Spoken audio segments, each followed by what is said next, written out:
Okay, so this is my lay box, and this is my mama gecko, Tonks, and she was in this lay box all night, and then this morning she was still curled up in there, pretty tired. She usually sleeps in a plant, so I thought I'd do a little digging, and look what I found! I'm so excited right now, my hands are shaking. Okay.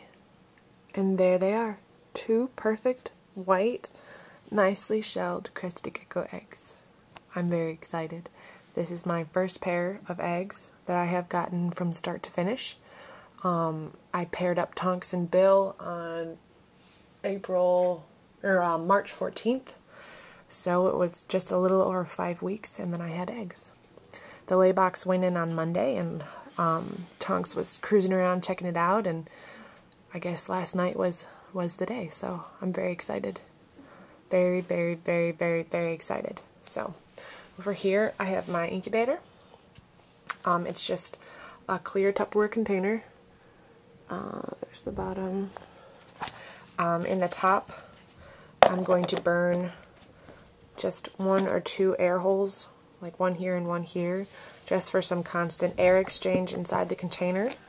And it's nice and clear, so I'll be able to keep track of the eggs and their development. You can see from all sides. So the eggs will go in here, and I'm going to turn the camera off to do this because I want to have two hands. I would hate to drop one of these eggs or have anything bad happen to them. So I'm going to put 1 and 2 in the incubator, and I'll take another quick look. And there we have it. And the wait begins. So within the next 65 to about 120 days, I should have babies. A higher incubation temperature means that the eggs will hatch faster, but I don't want them to hatch quickly. I want them to incubate for as long as possible, because babies that incubate longer are healthier, they eat better, and they're bigger. So I'm going to try and keep these eggs as cool as I possibly can. Somewhere in the 65 to 70 degree range. I don't want them to get above 72 degrees at all during incubation. So it begins. So I'm going to smooth out this lay box for her. And since Cresteds only lay 2 at a time, I'm not worried about missing any other eggs.